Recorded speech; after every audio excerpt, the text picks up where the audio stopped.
Holy Books, from the heart-stirring sermon and other stories by Avraham Reisen, narrated by Ilyana Kadushin. Holy Books.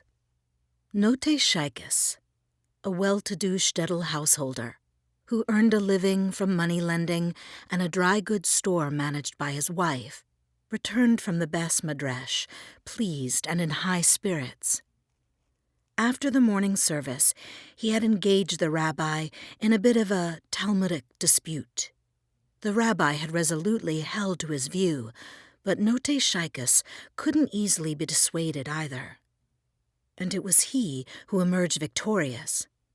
Note had proved his point by showing the rabbi that the law in question was explicitly cited in the Talmud. But he couldn't share this with his wife Zlate.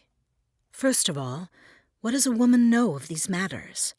And secondly, she was already busy with the Sabbath preparations.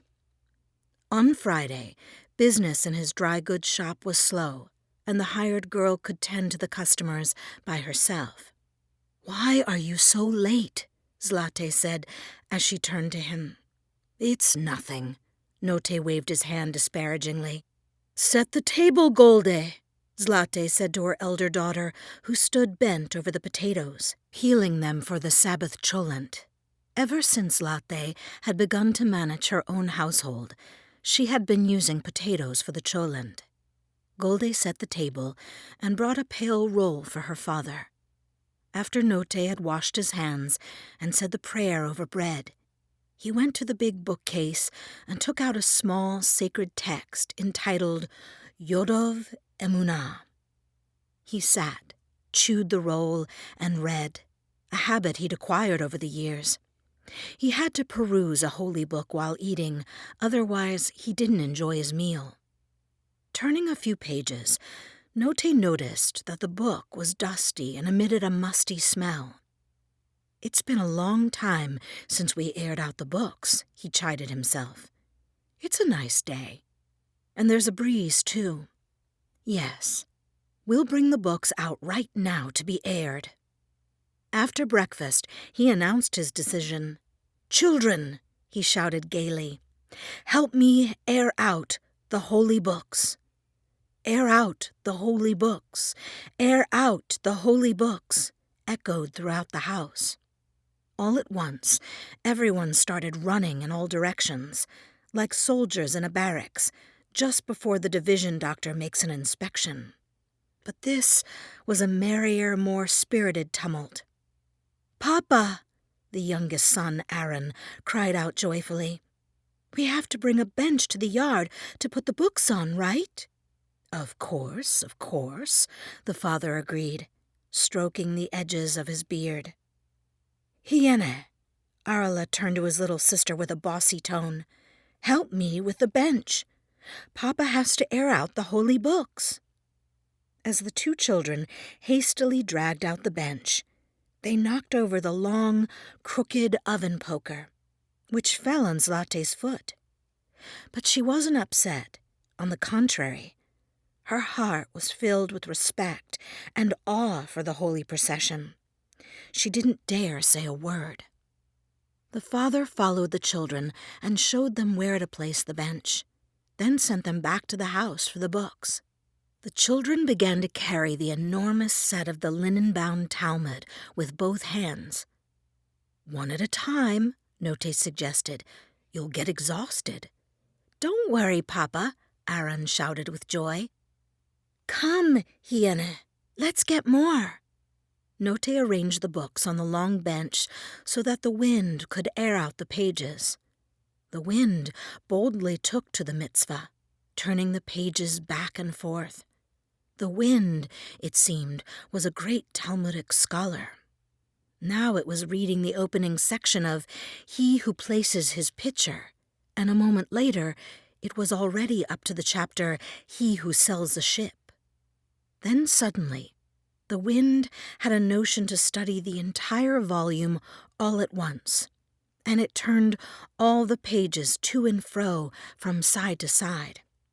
Aaron and little Hyene kept bringing their father more books, like the Shulchan Aruch, the Torah, a commentary by Moses al-Sheikh, and Yaros Davash.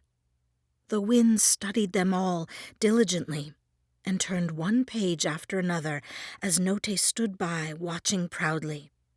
"Bring more, he told the children. "I know," said Aaron excitedly, out of breath from the great effort. "There's plenty more, 3 more shelves. Come, Ilyana, let's bring another bench." The children brought out another bench that was immediately filled with smaller books, which Note had brought from itinerant book peddlers for 15, 10, and even on occasion 5 kopecks. The wind didn't snub the little books either. It turned their pages quickly and accepted them along with the larger ones, as if for the wind they were all the same, all containing Torah learning. The wind turned the pages noisily. Note stood contemplating the books. When the children brought 2 ancient dusty tomes without covers, he asked, "Is that it, children?" "No more." Aaron made a broad gesture with his little hand. "No more," Ilyana agreed shyly. "Well, then, go into the house," Note said genially. "Oh, Papa, I'd like to stand here and watch," Aaron pleaded. "Me too watch," Ilyana pleaded like her brother. "All right, then, stay," their father said. As the children stood there with shining eyes, Note heard Zlate calling. "Arela, I think Mama is calling you." "Aaron, Aaron," came Zlate's voice. "What is it?" Aaron was annoyed at his mother's summons. He didn't want to leave this fine show, the pages fluttering, airing out, turning quickly back and forth. "Go, my son. She needs you for something. You can come right back," the father said. Arela entered the house disgruntled. "What do you need me for, Mama?" Zlate braced herself to say something very difficult. "Come, say it already," Arela urged her. "Go, my son, and fetch my Yiddish Bible from the dark alcove. It's on the little table. Take it, and air it out a bit, too." "It doesn't have to be done to a Yiddish Bible," Arela snapped authoritatively. Zlate blushed and gave a sad smile. "Silly boy, a Yiddish Bible is also a holy book." But she didn't really believe her own words. "Go. Take it."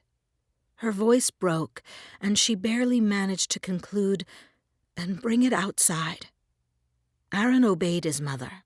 He entered the dark little room and took the Yiddish Bible.